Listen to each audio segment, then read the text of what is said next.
5 de octubre de 1939. La Wehrmacht honra al Führer con un desfile de la victoria por las calles de Varsovia. El poder de Hitler parece insuperable en este momento. Sus soldados han derrotado y ocupado Polonia en 36 días, a costa de que Gran Bretaña y Francia se unan a la guerra. La invasión de Polonia marca el comienzo de la Segunda Guerra Mundial. En total, más de 50 países declaran la guerra a Alemania y sella la caída de Hitler.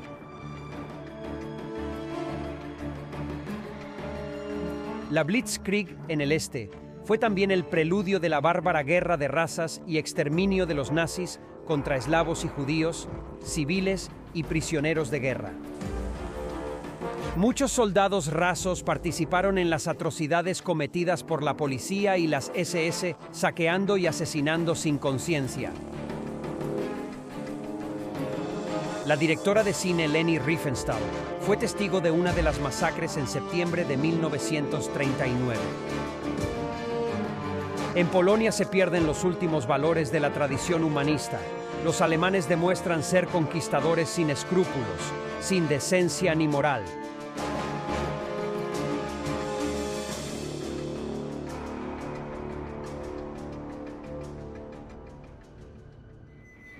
Verano de 1939. En la capital del Tercer Reich reina una calma engañosa. La mayoría de los alemanes se dan cuenta de que la paz en Europa pende de un hilo por todas partes. Esperan que Hitler logre de nuevo sus objetivos sin derramamiento de sangre.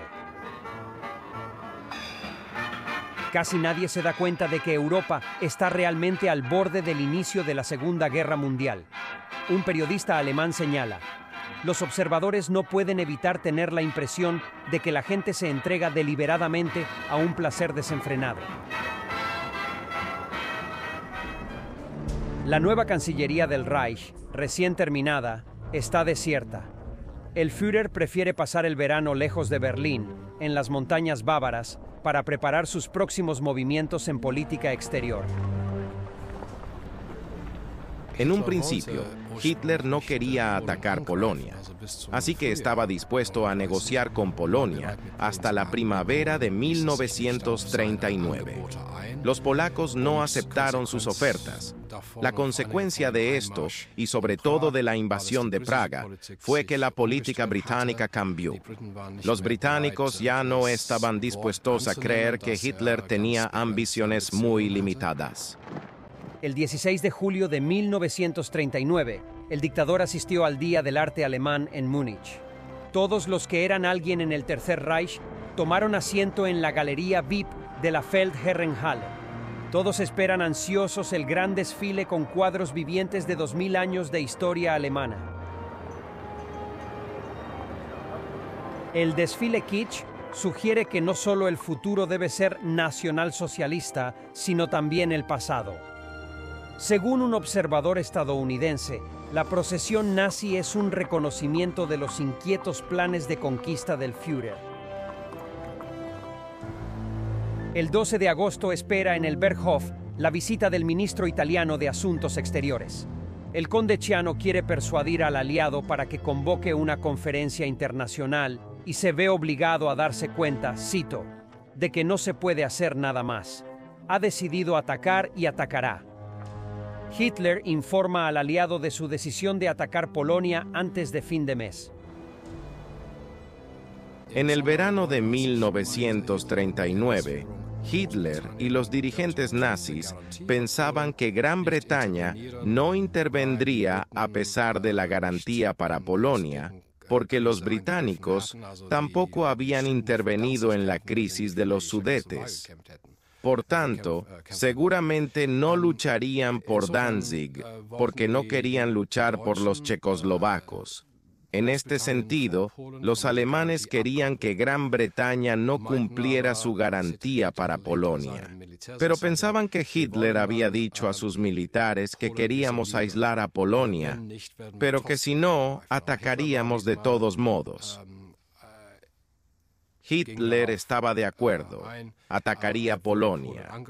No quería una distracción desde el exterior como en la crisis de los Sudetes, para no llegar a la guerra, pero quería hacer la guerra contra Polonia. no contra las potencias occidentales. Las potencias occidentales, Francia y Gran Bretaña, pensaban lo mismo. No se puede confiar en la palabra de Hitler.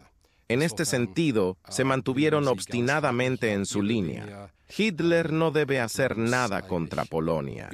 De lo contrario, se llegaría a la guerra, porque entonces tendríamos que estar al lado de Polonia.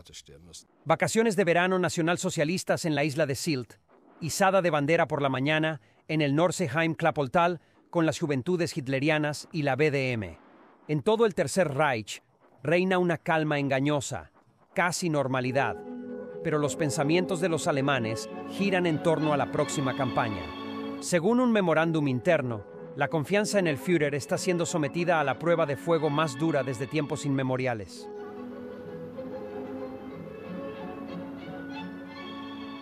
El estado de ánimo entre la población alemana en las semanas y meses previos a la invasión de Polonia era ambivalente.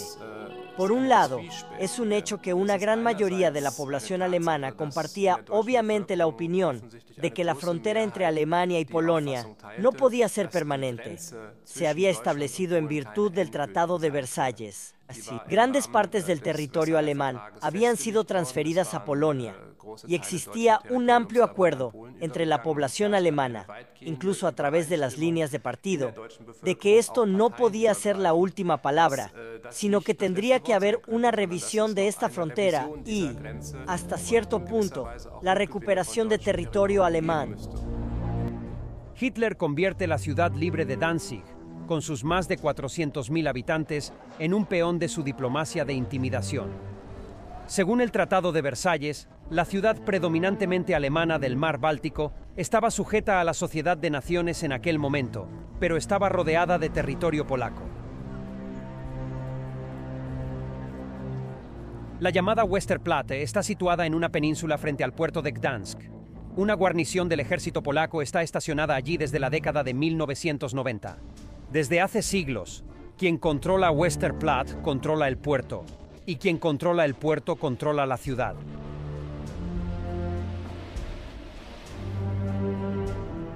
Un turista británico filma en Danzig en el verano de 1939.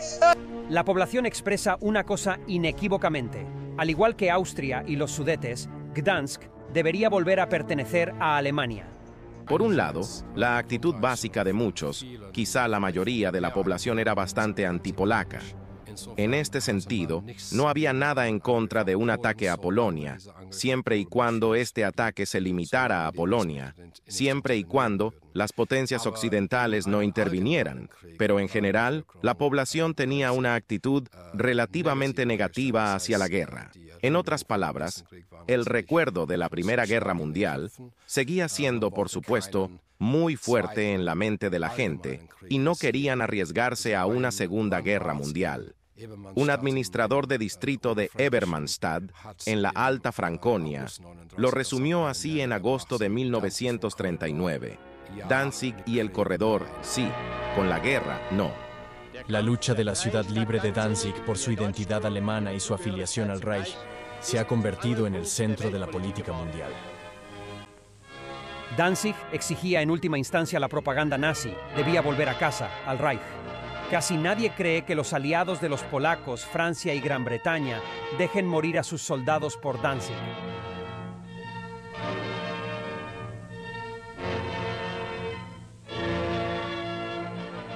Altos dirigentes del Partido del Tercer Reich viajan una y otra vez a la ciudad e incitan a la población contra sus vecinos polacos.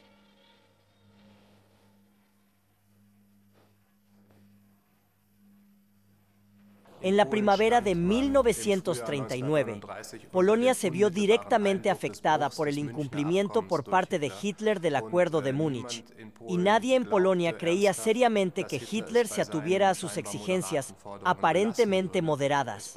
Por el contrario, existía un temor real de que, una vez concedidas las demandas moderadas, inmediatamente siguieran otras de mayor alcance e inaceptables. Filmación del último gran desfile militar en Varsovia. Desde la declaración de garantía para Polonia por parte de Gran Bretaña, Hitler consideró inútiles nuevas negociaciones entre los diplomáticos. En cualquier caso, Gdansk no era el objeto en cuestión. Se trataba, dice el dictador, cito, para nosotros de ampliar nuestro espacio vital en el este y asegurar el suministro de alimentos. Los polacos, dijo, no estaban dispuestos a ceder a las demandas alemanas sin luchar. Entonces deberían experimentar una confrontación militante. Y el Führer estaba seguro de que las fuerzas alemanas aplastarían a las polacas. Solo faltaba determinar el momento y las circunstancias. Por otro lado, prevalece una valoración totalmente opuesta. En Polonia, la histeria bélica y el miedo a la guerra habían prevalecido desde la invasión alemana del llamado resto de Checoslovaquia. De hecho, se esperaba que Alemania atacara Polonia, por lo que en marzo y abril de 1939 comenzaron a reforzarse las fortificaciones fronterizas y a movilizarse parcialmente las Fuerzas Armadas polacas. Un médico estadounidense rueda esta película en el barrio judío de Varsovia en el verano de 1939. En las escenas no se percibe el peligro que corren estas personas y su cultura. Pocos se dan cuenta de que los judíos de Europa del Este se enfrentan a cosas terribles.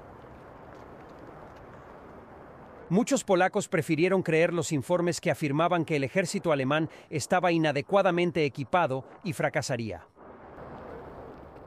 No es fácil describir el estado de ánimo que reinaba en Polonia en el verano de 1939. Era una mezcla de varias impresiones fuertes. Por un lado, el miedo a la guerra con Alemania, que posiblemente podría llevar a una guerra mundial a gran escala, pero al mismo tiempo, la esperanza de poder evitar dicha guerra mediante las garantías de las potencias occidentales, aliadas a través de Inglaterra y Francia, o, si se producía, ganarla. Y esto llevó a la población polaca y a los políticos polacos a sobrevalorar la situación en la que se encontraban. Suponían que si llegaba la guerra, sería fácil ganarla con la ayuda de las potencias occidentales contra Alemania. El ministro polaco de Asuntos Exteriores, Józef Beck, cree que Hitler debe enfrentarse a una determinación que no habría encontrado en ningún otro lugar de Europa. Y una cosa estaba clara: lucharían. En abril de 1939, el jefe del Estado Mayor Halder escribió un memorándum sobre una posible guerra contra Polonia, y apenas difería de lo que el propio Hitler había dicho. En otras palabras, Halder asumía que destruiríamos Polonia política y militarmente en pocas semanas. En otras palabras, esta vez los militares estaban bastante seguros de que en una guerra limitada contra Polonia, Alemania ganaría en poco tiempo sin problemas. El principal problema, como el año anterior, era con las potencias occidentales. Y esta vez los militares estaban bastante seguros de que las potencias occidentales se mantendrían al margen y que, por lo tanto, habría una victoria alemana bastante rápida en Polonia.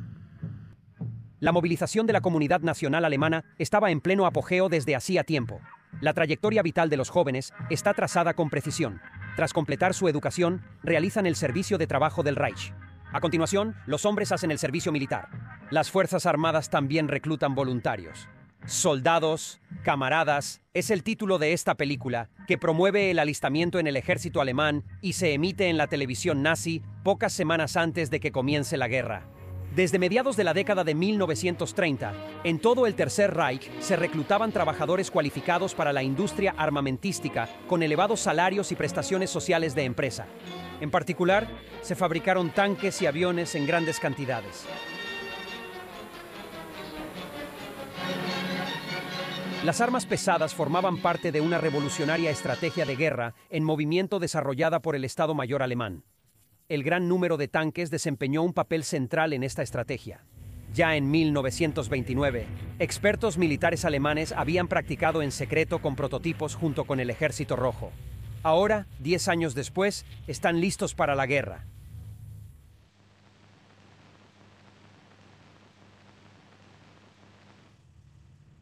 En estos días de agosto, el 6º Regimiento Acorazado, una unidad de la recién formada Tercera División Acorazada, se dirige hacia la frontera oriental para un supuesto ejercicio. Uno de los oficiales lleva consigo una cámara cinematográfica.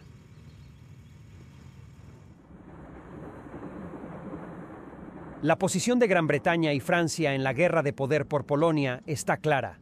La gran pregunta de estos días es, ¿qué posición adoptará la Unión Soviética? Desde el punto de vista de Stalin, había entonces dos opciones en el verano de 1939. Llegar a un acuerdo con las potencias occidentales o con los alemanes. Las potencias occidentales estaban muy indecisas, así que Gran Bretaña, que era aún más importante que Francia, estaba muy indecisa y había enviado un emisario a Moscú. Eran gente de segunda clase, llegaron allí en barco, muy lentamente. Cuando llegaron a Moscú, no tenían ninguna autorización en sus manos, así que no era un intento serio por parte de Gran Bretaña para entrar en negociaciones rápidas con Rusia. Aunque la amenaza de guerra en Europa ha aumentado significativamente como consecuencia de las políticas de Hitler, el dictador pasa la mayor parte de su tiempo en agosto de 1939 en Obersalzberg y no en Berlín. El líder se aísla de la burocracia ministerial y reúne a su alrededor a sus confidentes más cercanos mientras juega su arriesgada partida de Babanke. El ministro de Asuntos Exteriores, Joachim von Ribbentrop, es uno de los invitados favoritos en la terraza del Berghof estos días.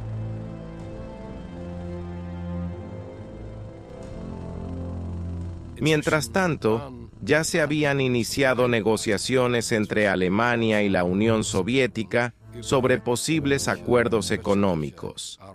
Hasta agosto no quedó claro que era posible un acuerdo político. Y hacia finales de agosto, el ritmo de las relaciones entre Rusia y Alemania, que acababan de establecerse, se aceleró entonces muy rápidamente. Ribbentrop sondeó entonces la posibilidad de llegar a un acuerdo político y finalmente Hitler instó a Stalin a recibir a Ribbentrop en Moscú en agosto. Ribbentrop fue entonces enviado a Moscú y Hitler esperó ansiosamente a ver si salía algo de este posible acuerdo. Ribbentrop viaja a Moscú vía Königsberg, en el avión Cóndor personal de Hitler. Durante las negociaciones se llega rápidamente a un acuerdo sobre las respectivas esferas de influencia en Europa. Stalin insiste en que la Unión Soviética reclama Finlandia, gran parte de los países bálticos y Besarabia. Una línea de democratización atravesaría el centro de Polonia. Los detalles se regularían posteriormente en un protocolo adicional secreto. Aunque fechado el 23 de agosto de 1939, el pacto de no agresión germano-soviético no se firmó en el Kremlin hasta pasada la medianoche. La noche anterior, el ambiente en el Berghof había sido tenso hasta el punto de ruptura. Hitler esperaba nervioso las noticias redentoras de Moscú. Solo Martin Bormann, Joseph Goebbels y algunos allegados están presentes cuando Ribbentrop confirma el pacto con el diablo. Caerá como una bomba, se regocija el dictador. Goebbels anota más tarde en su diario: discutimos las posibilidades resultantes hasta las 4 de la madrugada. Tengo la sensación de que la historia se hizo aquí y en estas horas. Por un momento se podía ver en sus órganos internos. Cuando se filtró la noticia, Hitler se mostró naturalmente encantado. Para él, se trataba de la posibilidad de que la Unión Soviética se mantuviera al margen y no interviniera en absoluto. El este estaría entonces seguro y libre, por así decirlo. Ahora podía atacar Polonia, plenamente consciente de que solo tendría que tratar con Occidente y sabía que, hiciera lo que hiciera Occidente, Francia y Gran Bretaña no podrían intervenir militarmente en Polonia. En otras palabras, Polonia era entonces algo seguro. 2 días más tarde iba a comenzar la campaña. Las imágenes de los noticiarios sugieren que los soldados irán a la guerra con el mismo entusiasmo que en 1914. Ante la amenaza de guerra que supone el cerco de los políticos, Alemania también hace todos los preparativos. En muchos lugares, sin embargo, apenas hay entusiasmo. Los soldados con experiencia bélica están especialmente preocupados. Todo el mundo está en contra de la guerra. Es como describe el ambiente un reportero estadounidense. ¿Cómo puede un país iniciar una guerra decisiva con una población tan cansada de la guerra? En este momento, la mayor parte de la armada alemana se encuentra en el mar Báltico, listos para atacar Polonia. Las actividades diplomáticas entre Alemania, Inglaterra y Francia realmente superaron el nivel habitual. Pero en realidad, según recuerdo, ni siquiera teníamos miedo, porque nos dijimos que Rusia estaba de nuestro lado. El buque escuela Schleswig-Holstein ha salido del puerto de Swinemunde para hacer una visita amistosa a Gdansk. Por supuesto, sabíamos por los periódicos de cada día que había tensiones y discusiones al respecto. Y supimos por nuestra visita que se pretendía ayudar a mejorar los ánimos hacia los polacos. Los polacos deben llevarse la impresión de la visita de que queremos convivir pacíficamente con ustedes. En la mañana del 25 de agosto de 1939, el Schleswig-Holstein llega al puerto de Danzig. Solo unos pocos soldados conocen su verdadera misión. El comandante anunció entonces que mañana llegaríamos a Danzig-Neufahrwasser para una visita oficial. Pero he aquí la gran sorpresa. Nos haremos cargo de una compañía de tropas de choque a bordo esta noche. Viene de Pillau en la parte superior, creo que fue. Tenemos que hacernos cargo de ellos, pero tiene que permanecer en secreto. Nada debe salir. No se les permite en la cubierta superior tampoco, así que tienen que permanecer bajo cubierta. Cuando nos dimos cuenta de que iban a subir a bordo soldados de infantería de marina, nos quedamos asombrados de lo que se suponía que iban a hacer. De todas formas, ya estábamos al completo con 900 hombres a bordo. Y entonces otros 200 o 250 soldados de infantería naval subieron a bordo, lo que se suponía que debían hacer. Así que nos quedamos muy sorprendidos. Los habitantes de Gdansk recibieron a nuestros soldados de la marina con vítores. El buque escuela de la Marina Schleswig-Holstein es recibido en Gdansk con todos los honores militares. El Gauleiter nazi, Albert Forster, y el comisario de la Sociedad de Naciones, Karl Jakob Burckhardt, también llegaron en honor de la supuesta misión de paz.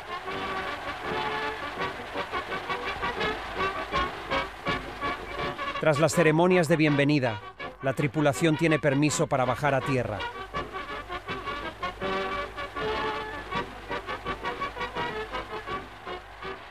Lo que notamos fue que aquí había una cordialidad general, incluso, y lo recuerdo bien, en los pubs. Cuando pedíamos una cerveza, de repente nos la pagaban. Así que allí sí que nos cortejaban. Pero era sorprendente la cantidad de gente que había. Entonces nos dijimos, no pueden ser todos de Gdansk los que andaban por ahí así. Y entonces nos enteramos de que había regimientos enteros de las Waffen-SS vestidos de civil en Gdansk, esperando el día D. Eso nos dijeron. Eso es lo que nos dijeron. No todos eran residentes de Gdansk. Los secuaces de Hitler, el jefe de las SS Heinrich Himmler y su ejecutor Reinhard Heydrich, llevaban tiempo preparando la brutal supresión de Polonia con todo lujo de detalles. Los llamados grupos de trabajo de la Policía de Seguridad y del Servicio de Seguridad debían liquidar a los dirigentes polacos, ya que Hitler quería ocupar el país permanentemente. Pero al Führer le sigue faltando un motivo inmediato para atacar. Se encarga a Reinhard Heydrich que se produzcan incidentes en la frontera. Daré una razón propagandística para esta guerra, dice el Führer a sus confidentes, independientemente de si es creíble o no. Al vencedor no se le preguntará después si decía la verdad.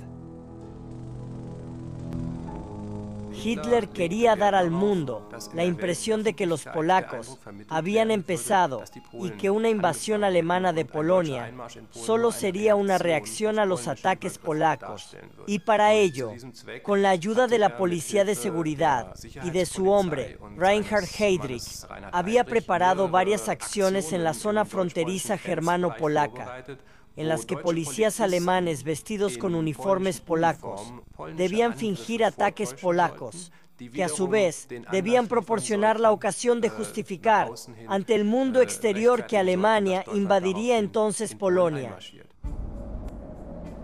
En Bernau, cerca de Berlín, en agosto de 1939, más de 300 voluntarios se reúnen en una escuela especial del Servicio de Seguridad para una tarea de alto secreto. Los hombres debían conocer muy bien la lengua polaca y ser discretos.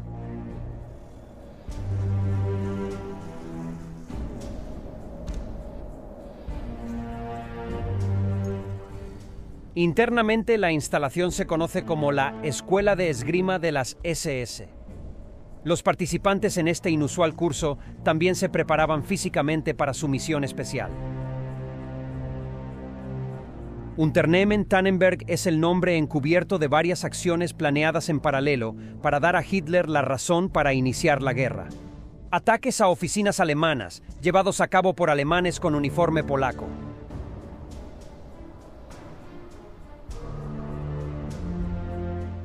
En Bernau, los comandos se preparan hasta el último detalle.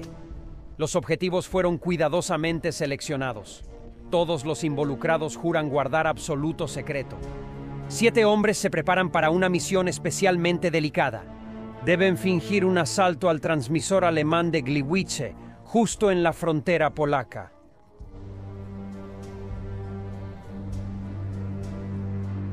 Después de que la brigada de sabotaje haya dominado a los trabajadores postales, los hombres deben hacer un llamamiento en polaco a través de la emisora de radio para aportar supuestas pruebas de las intenciones polacas de agresión.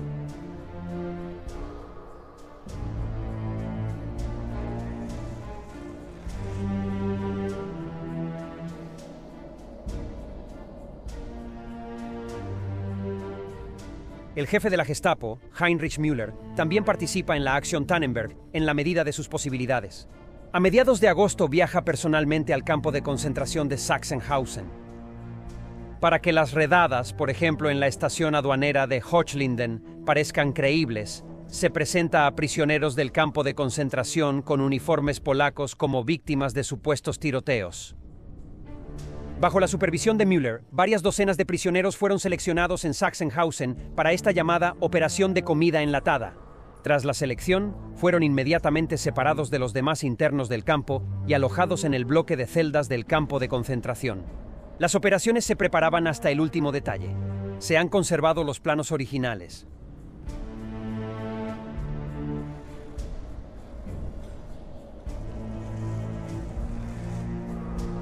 Cuando a finales de agosto la estación aduanera alemana de Hochlinden, cerca de Katowice, es finalmente atacada por un comando del SD vestido con uniformes polacos, 2 antiguos prisioneros de los campos de concentración mueren fusilados en el lugar del crimen. El 25 de agosto, el regimiento Panzer VI llegó a una zona de entrenamiento militar cerca de Szczecin. Tras el ejercicio, se supone que se van de permiso. Pero la guerra y la paz hacía tiempo que estaban decididas. Hitler había ordenado el ataque a Polonia por la tarde, pero lo retiró unas horas más tarde, porque Italia señaló que aún no estaba preparada para la guerra, e Inglaterra volvió a señalar enérgicamente que apoyaría a Polonia en caso de guerra. Sin embargo, ya había operaciones militares previamente planificadas que ahora debían detenerse de nuevo, y esto ya no era posible para una operación de este tipo. Se trataba del llamado golpe militar contra un túnel ferroviario de importancia estratégica en el sur de Polonia, en las montañas entre Eslovaquia y Polonia, el llamado Paso de Jablunka y el túnel ferroviario situado allí. En el sur de Polonia, las cordilleras de los Cárpatos bloquean la zona de despliegue más favorable para las divisiones acorazadas de la Wehrmacht. El grupo organizado por la defensa militar, que cruzó la frontera eslovaco-polaca para ocupar precisamente este túnel, no recibió la orden de detenerse por la noche y supuso que la guerra ya había comenzado y, de hecho, intentó ocupar el túnel esa misma noche, sin que ninguna tropa alemana les siguiera, así que se quedaron solos. Fueron rápidamente capturados por las tropas polacas allí estacionadas y tuvieron que ser laboriosamente devueltos a Alemania mediante negociaciones durante los días siguientes. El llamado Paso de Jablunka era el cuello de botella crucial. El ejército polaco lo minó por precaución. Sin saber que la guerra se había aplazado una vez más, la acción contra el túnel ferroviario comenzó el 25 de agosto. El comando alemán quería ocupar primero la cercana estación de ferrocarril de Mosti y después apoderarse del paso y asegurarlo. Fuera de la red de radio de la defensa alemana, los hombres se lanzaron al asalto como se les había ordenado. En la mañana del 26 de agosto, la estación está en manos alemanas. El teniente Herzner y sus hombres continuaron avanzando hasta que el paso de Jablunka estuvo finalmente bajo control alemán. Solo aquí se enteraron de que su acción había sido en vano. La orden de alto llegó justo a tiempo al 6º Regimiento Blindado de la Wehrmacht alemana. El 26 de agosto, los oficiales pueden celebrar el ascenso de su comandante en tiempo de paz. En el norte de Polonia, el poderoso puente sobre el Vístula proporciona la ruta de despliegue ideal para el tercer ejército estacionado en Prusia Oriental. Este objetivo también debe ser capturado por una operación secreta de comandos antes de que comience la guerra. Mientras tanto, la movilización también está en marcha en Danzig. Las SA locales acordonan la ciudad. Los alemanes ignoran el estatus desmilitarizado y la propaganda nazi hace el resto.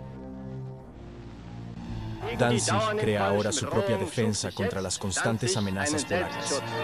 Las SA de Danzig fueron armadas y desplegadas como guardias fronterizos.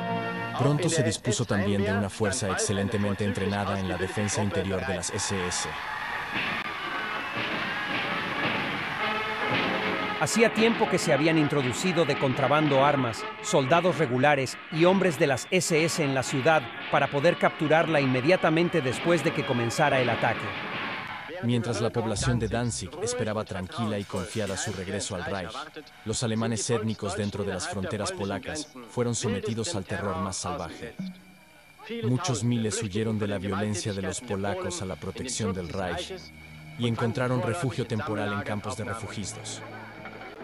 En agosto, los noticiarios, la radio y los periódicos informaban con mayor frecuencia sobre supuestos ataques polacos a alemanes. Reportajes de guerra antes de la guerra. Los noticiarios muestran a las supuestas víctimas de la opresión polaca. A mi marido le dieron 2 meses porque envié a los niños a la escuela alemana. Mi esposa sabe alemán, mi familia debe saber alemán, aunque nos cueste la vida. Pero a los niños hay que enseñarles alemán. Mi padre era un Reichsdeutscher y había trabajado para el servicio postal alemán durante más de 43 años. Y como solía ser la moda, los funcionarios alemanes entraban en estas zonas fronterizas. Y así fue como me convertí en polaco a posteriori, por el maldito Tratado de Versalles, que se lo lleve el diablo. Sin embargo, ninguna palabra está mal, porque sé pronunciarla. Alemania muestra abiertamente su poder y su fuerza. La Wehrmacht tiene más de 50 divisiones listas para la guerra. 1,5 millones de soldados esperan sus órdenes de marcha. Los planes para el día X están listos desde hace meses. Mientras tanto, el dictador está de vuelta en la capital. Al principio, el ambiente en la Cancillería del Reich es malo. Hitler habla de paz y, sin embargo, tiene todos los preparativos hechos para la guerra. Hitler fijó inicialmente el día del ataque para el 26 de agosto. Luego lo aplazó porque Mussolini anunció que no lucharía. Esto fue muy embarazoso para Hitler. Muy pronto, fijó la nueva fecha del ataque para el 1 de septiembre, aunque no estaba seguro de que Inglaterra se mantuviera al margen. Un testigo presencial relató más tarde que aquel día la Cancillería del Reich parecía un manicomio. Hitler dio la impresión de que no podía decidir cómo proceder. Llevó a cabo negociaciones muy agitadas. Hizo un intento en los últimos días en una línea oficial a través de la Oficina de Asuntos Exteriores, y el embajador británico Neville Henderson fue entonces repetidamente en la Cancillería del Reich. El embajador Henderson regresó a Londres el 31 de agosto sin que Hitler volviera a recibirle.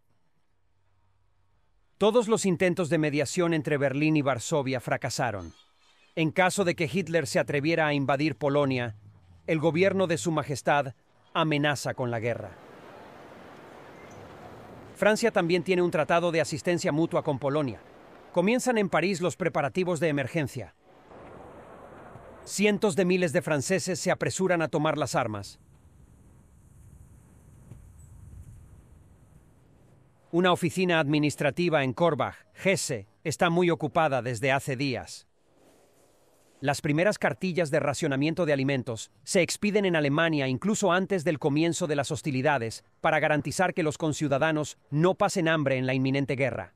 La gente se lo toma con calma. La mayoría sigue creyendo que se trata de una medida temporal.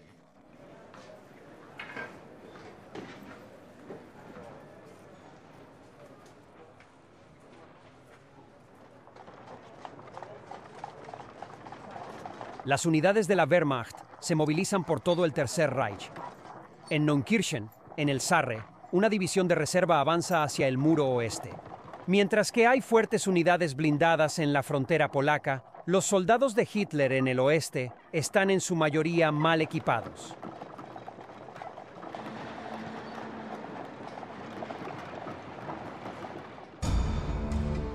Este 31 de agosto de 1939, Reinhard Heydrich llama a un hotel de Gliwice para dar personalmente a los hombres de las SS que esperaban allí la orden de operación con un código acordado. La abuela ha muerto, a las 8 de la tarde. Los hombres parten poco después de las 8 de la tarde. La primera parte de la operación transcurre sin incidentes. El comando efectúa algunos disparos para crear la apariencia de una batalla. Hace prisioneros a 3 empleados de la estación de Gleiwitz y los encierra en el sótano. Solo cuando estuvieron allí, se dieron cuenta de que el transmisor de Gliwice no podía emitir para todo el Reich, sino que tuvieron que recurrir a un micrófono de mano, con el que solo pudieron emitir un supuesto discurso de los Freischärler polacos de la zona de Gliwice, que ahora ocuparían este transmisor. En otras palabras, el efecto deseado, que esto se conociera inmediatamente en todo el Reich y provocara reacciones entre la población, que a su vez entendería que Alemania atacaría entonces a Polonia, no se produjo en absoluto. El hecho es que Heydrich, en Berlín, creyó en un principio que la acción no se había producido en absoluto, porque en Berlín no se pudo oír ni escuchar ninguna comunicación correspondiente procedente del transmisor de Gleiwitz. Solo en un radio de 30 kilómetros los radioyentes oyeron un llamamiento polaco a la lucha contra el dominio extranjero alemán. Después de unos minutos, se acabó el susto en el transmisor de Gliwice. Como prueba de un ataque polaco, el comando deja el cadáver de Franz Honjock en el lugar del crimen. El nacionalista polaco había sido secuestrado, aturdido y fusilado el día anterior. Esa noche, el regimiento Panzer VI también toma su posición de asalto. A las 4:45 debe cruzar la frontera polaca.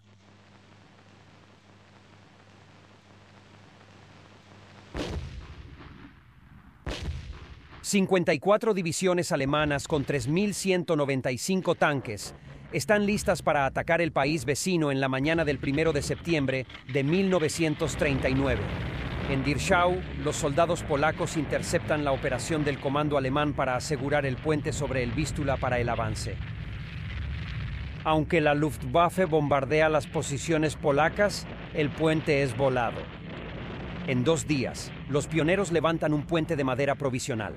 Luego las divisiones alemanas avanzan también por aquí.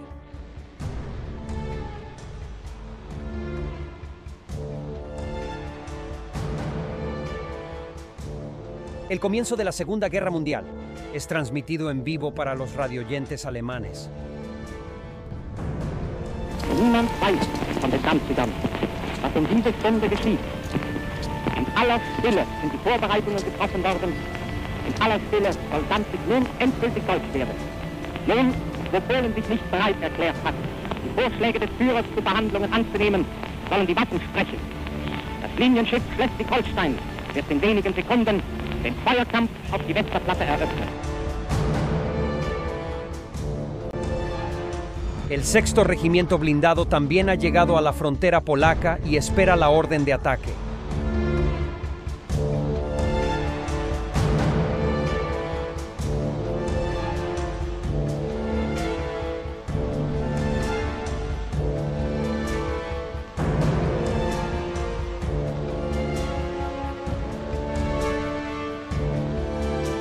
Danzig, el 1 de septiembre de 1939. La población se entera de que la ciudad vuelve a formar parte del Reich alemán. El comisario de la Sociedad de Naciones, el profesor Burkhardt, ya había sido puesto bajo arresto domiciliario por las SS la noche anterior. Su sustitución no es más que una formalidad. A las 4 de la mañana, el diario de a bordo del Schleswig-Holstein registra algunas nubes y, por lo demás, una vista despejada del Westerplatte. La mañana del 1, de repente, a las 3 o algo así, no lo sé exactamente, sonó la alarma a la estación de batalla y nos sacaron a todos de nuestras literas y tuvimos que ir al puesto de combate. Al principio pensé que era un ejercicio para nosotros. Refunfuñamos que probablemente al comandante no se le ocurría otra cosa que hacer con nosotros en Gdansk, que un ejercicio como este. Nadie nos dijo lo que estaba pasando. Y entonces el comandante aquí presente dio la orden de atacar a las, nunca lo olvidaré, 4:47 en punto.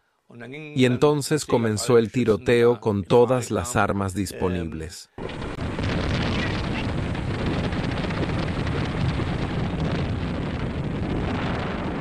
En pocos minutos, el Schleswig-Holstein dispara 67 proyectiles y 600 cartuchos de ametralladora.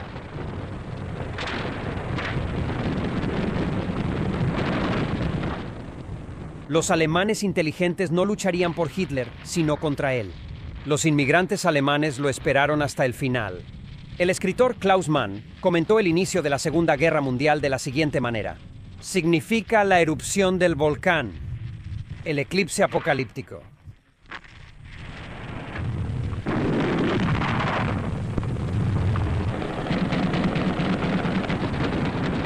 En Danzig, ese 1 septiembre, el reportero radiofónico alemán se convierte en corresponsal de guerra. Wir sind etwa 200 Meter von der Schleswig-Holstein weg und ungefähr 1 Kilometer von der Westerplatte. Jetzt wird ein gelber Einschlag hoch aufgefallen. Das Einschlagen der schweren Granaten von der Schleswig-Holstein. Jetzt wieder ein Einschlag. Wieder die schweren Geschosse von der Schleswig-Holstein. Der Feuerkampf ist eröffnet. Die deutschen Waffen sprechen jetzt vor Danzig. 5 u 8 minutos, eso es todo lo que rodamos. De repente dejaron de disparar y nos preguntamos qué estaba pasando. Sí, la compañía había disparado la bola roja de señalización, lo que significaba que habían dejado de disparar, que querían avanzar. Al amparo del fuego de la artillería del Schleswig-Holstein, una unidad de asalto naval y una unidad de la Fuerza de Defensa Interior de las SS avanzaron desde tierra para atacar. En la tarde del 1 de septiembre, el dictador habla por radio. Polen hat heute Nacht zum ersten Mal auf unserem eigenen Territorium auch mit bereits regulären Soldaten geschossen. Seit 5:45 Uhr wird jetzt zurückgeschossen. La Segunda Guerra Mundial comienza como estaba previsto, con una mentira de Adolf Hitler y como un conflicto militar entre dos estados. La guerra no terminará como una catástrofe mundial hasta después de 5 años, 8 meses y 8 días, el 8 de mayo de 1945. Con más de 150 millones de muertos y ciudades y paisajes completamente devastados.